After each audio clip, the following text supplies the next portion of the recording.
မြတ်စွာဘုရားနတ်ကိုမပူဇော်ရဘူးလို့မဟောဘူးနတ်ကိုကိုးဝဲတာနဲ့ပူဇော်တာနဲ့တခြားစီရောထွေးပြီးတော့မပြောချနဲ့ပေါ့နော်ရောထွေးနေကိုးဝဲတယ်ဆိုတာနတ်ခိုင်းတာအကုန်လုံးပဲကျန်တာနတ်ကအကုသိုလ်လုပ်ဆိုလဲလုပ်မယ်နတ်ရဲ့ကိုးဝဲတာဆိုတာဒေဝတံတရဏံခိစ္ဆာမိမှာနတ်ကိုးဝဲတာဖြစ်တာနတ်တွေကိုပလိနတ်စာပေးတာတို့ဒီအုံဆွဲတာတို့ငပြောပွဲလှုပ်တာတို့သူတို့ကိုပူဇော်တာဆိုတာကိုယ်အိမ်လာတဲ့လူတောင်ကြွေးရမွေးရသေးတာပဲလေကြွေးမွေးတာအဲ့တော့သူတို့ကိုမိတ်ဆွေမပြတ်ဆက်ဆံတဲ့သဘောပဲအကောင်းဆုံးဒေဝတာပလိကတော့ကုသိုလ်ကောင်းမှုလုပ်ပြီးသူတို့အမြတ်တမ်းပေးဝေတာတော့အကောင်းဆုံးပဲသူတို့ရမှာပေါ့ငပြောသည်ဆွဲအုံးသည်ဆွဲလို့လေသူတို့စားမှာမဟုတ်တာရှိဘူးနော်အဲ့တော့အကောင်းဆုံးကတော့ဟိုအရက်တွေပါတွေဆက်တဲ့နတ်တော့မကိုးကွယ်ခြင်းမဆွဲနဲ့ပေါ့အရက်တွေပါတွေကြတော့ကြက်တွေပါတွေတတ်ပြီးလှုပ်တာတော့မလှုပ်နဲ့ပေါ့အကုသိုလ်ဖြစ်မဲ့လှုပ်ဆိုမလှုပ်အောင်ဒါဘယ်နတ်ကပါကြိုက်မကြိုက်အဲ့တော့ကိုကမိဘရိုးရာပူဇော်နေကြဟာအပြစ်ကင်းတဲ့ဟာဆိုလို့ရှိရင်မိတ်မပြတ်ဆွေမပြတ်လှုပ်တာမြတ်စွာဘုရားကိုယ်တိုင်ကဒီသုတ်တံမှာဟောထားဒေဝတာပလိရှိရတယ်တော့တပည့်တော်အုံးလည်းမဆွဲဘူးငပြောလည်းမဆွဲဘူးဆိုရင်လှုပ်တဲ့လှုပ်ထိုက်တာဘာလို့ဆိုကိုယ့်အိမ်မှာနေတဲ့ကိုဘာလို့ရမလဲဆိုလို့ရှိရင်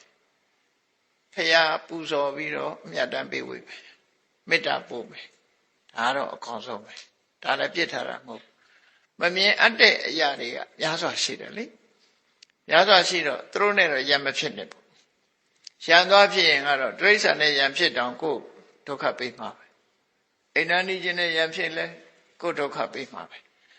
အဲ့တော့ဘယ်သူနဲ့မှရံမဖြစ်တယ်မိတ်ဆွေဖြစ်အောင်နေရမယ်လို့ဆိုလို့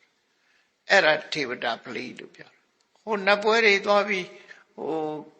ဘုံနဲ့တိကတာမျိုးပြောတာမဟုတ်ဘူးနော်ပြောတာမဟုတ်ဘူးကိုယ်အိမ်မှာငကောပူဇော်နေကြဆိုပူဇော်အမျှဝေနေကြဆိုဝေအဲ့ဒါလို့လှုပ်တဲ့လှုပ်ထိုက်တာကိုလှုပ်လို့ဆိုလို့ဒါမှမြတ်စွာဘုရားကိုယ်တိုင်ကယတမိပရိသေကပိတိဝါတံပဏိတဇာတိယောနေရာအသစ်ကိုနေတော့မယ်ဆိုလို့ရှိရင်တဲ့သီလဝန္တိထဘောဇိတဝတင်ညတိဗြဟ္မစာလေကိုချင်းသီလနဲ့ပြည့်စုံတဲ့ပုဂ္ဂိုလ်တွေကိုပြင်ပြီးတော့ဒါနကောင်းမှုလုပ်ပါတဲ့လုပ်ပြီးရင်ယာတထဒေဝတာအာတုံတာတန်တက်ခိနမာတိတိအဲ့ဒီအိမ်သစ်နေရာသစ်မှာနတ်တွေဆိုတာရှိနေတတ်တယ်တဲ့သူတို့ကိုမျှဝေလိုက်ပါတဲ့အမျှဝေရင်အကျိုးကဘာတော့ဆိုမာပုစိတာနံပုစယန္တိမာနိတာနံမာနိ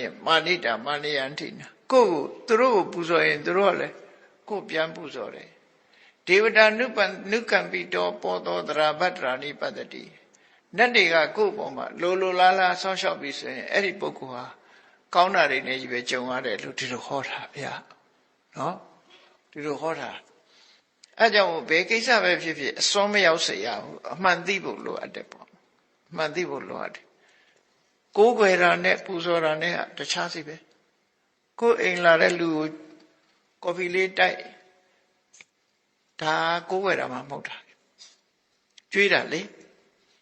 အဲ့တော့ကိုးကွယ်တယ်မဟုတ်ကိုးကွယ်တာ